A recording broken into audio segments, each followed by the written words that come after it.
அன்னை தமிழ்நாட்டிற்கு தமிழ்நாடு என்று பெயர் சூட்டிய தமிழ்தாயின் தலைமகன் பேரறிஞர் அண்ணா. தமிழன் தான் சொன்னார், யாரும் ஊரே யாவரும் கேளுகிறேன். அறிவு எங்கிருந்து வந்தாலும் அதை ஏற்றுக்கொள்ள தமிழன் தயாராக இருக்கிறான். ஆனால் இடம் உயர்ந்தது என்பதாலே அது அறிவுடையது என்ற தத்துவத்தை தமிழர் ஒப்புக்கொள்ள மாட்டான். ஆரிய மாயை அகற்ற தந்தை பெரியாரின் தளபதியாய் பேச்சாயுதம் எழுத்தாயுதம் ஏந்தியவர் பேரறிஞர் அண்ணா. நாடகங்கள், திரைப்படங்கள், நாவல்கள், சிறுகதைகள் என்று சீர்திருத்த கருத்துக்களை விதைத்து கலை இலக்கியத்தின் முகம் மாற்றிய வீரியமிக்க படைப்பாளி. மாலை நேர பல்கலைக்கழகங்களாய் மாநாடுகளையும் பொதுக்கூட்டங்களையும் மாற்றி காட்டிய பேச்சாற்றல் மிக்க பெருந்தகை.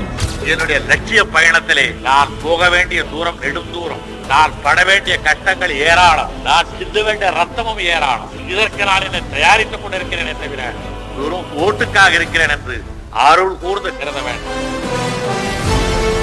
முத்தமிழறிஞர் கலைஞர் இனமான பேராசிரியர் என்று ஏராளமான தம்பிகளை உருவாக்கிய அன்புக்குரிய அண்ணன் திராவிட முன்னேற்ற கழகம் என்னும் மகத்தான மக்கள் இயக்கத்தை உருவாக்கி 18 ஆண்டுகளில் ஆட்சி கட்டிலில் அமர வைத்த மாபெரும் மக்கள் தலைவர் பேரறிஞர் அண்ணா.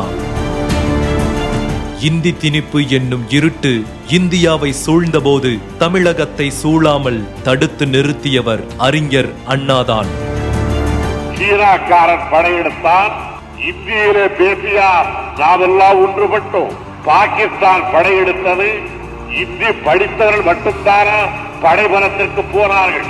போனவர்களிலே பல பேருக்கு இந்தி தெரியாது என்பது மட்டுமல்ல, பிடிக்க கூட செய்யாது.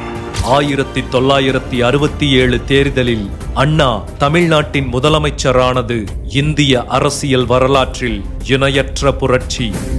முதலமைச்சரானதும் சுயமரியாதை திருமணத்துக்கு சட்ட அங்கீகாரம், இருமொழிக் கொள்கை தீர்மானம், தமிழ்நாடு பெயர் சூட்டல் என்று 3 புரட்சிகளை நடத்தி காட்டினார். அண்ணாதுரை கொண்டு வந்த இவற்றையெல்லாம் மாற்ற வேண்டும் என்று கருதினாலே உடனே மக்கள் வெகுண்டருவார்கள் என்கிற அச்சமும் கூடவே வரும். இந்த அச்சம் எவ்வளவு காலத்திற்கு இருக்கிறதோ அவ்வளவு காலத்திற்கும் ஆட்சியில் யார் இருந்தாலும் இல்லாவிட்டாலும் அண்ணாதுரைதான் இந்த நாட்டை ஆழ்வதாக பொருள். அன்று அவர் சொன்னது இன்று வரை எதிரொலிக்கிறது. அண்ணா வழியில் அயராது உழைப்போம், ஆதிக்கமற்ற சமுதாயம் அமைத்தே தீருவோம், இந்தி திணிப்பை என்றும் எதிர்ப்போம், வன்முறை தவிர்த்து வறுமையை வெல்வோம், மத்தியில் கூட்டாட்சி, மாநிலத்தில் சுயாட்சி என்று 5 பெரும் முழக்கங்களை அமைத்து தந்தார் முத்தமிழறிஞர் கலைஞர். இன்றும் அண்ணா வழியில் முத்தமிழறிஞர் கலைஞரின் 5 பெரும் முழக்கங்களை நெஞ்சில் ஏந்தி உழைக்கிறது திராவிட முன்னேற்ற கழகம். கழகமும் தமிழகம் நம்முடைய இரு கண்கள், கண்ணின் மணிகளே என்று தொடங்கினார் அண்ணா.